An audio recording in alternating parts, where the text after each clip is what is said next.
আসসালামু আলাইকুম গাইস, সবাই কেমন আছেন? আশা করি সবাই ভালোই আছেন। আপনাদের মাঝে একটা কথা বলতে চাই বা একটা প্রশ্ন রাখতে চাই।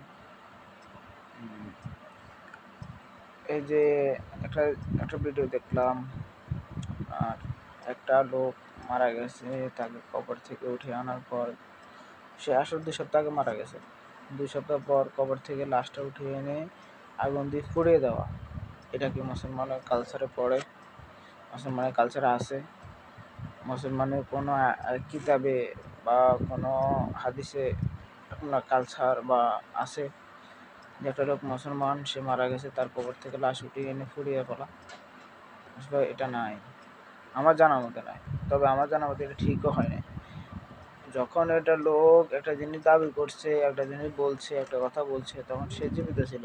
জীবিত থাকা অবস্থায় আপনারা ওর বিরুদ্ধে কোনো আইনি ব্যবস্থা নেন নাই, ওর বিরুদ্ধে কোনো স্লোগান দেন নাই, ঠিক আছে? ওর বিরুদ্ধে কিছু করেন নাই।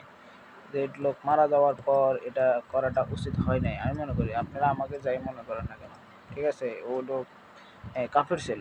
যাই হোক, কাপড়ের আমাদের নবীজি আমলও কাপড় ছিল, কাপড়ের লাশ উঠিয়ে এভাবে দেওয়া হয় নাই। আমাদের নবী বলছে, এক কাপড় মারা যাওয়ার পর আমাদের এক সাহাবী বলছে, নবীজি ওর জানাজা পড়তে যাওয়াতে বলছে যে, নবীজি ও তো কাফের ছিল, ওর জানাজা আপনি কেন পড়বেন?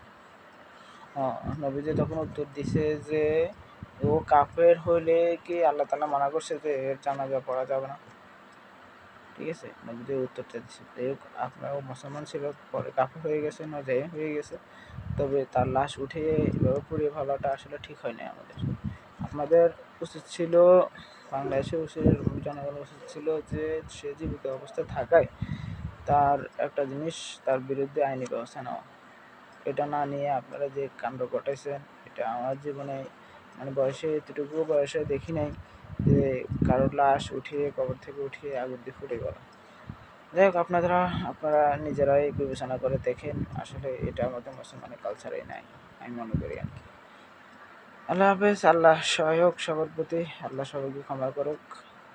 আশা করি দেশটাকে বাঁচান। দেশের যে অবস্থা, ডক্টর ইউনূস তো জীবনে দেশ রক্ষা করতে পারবে না।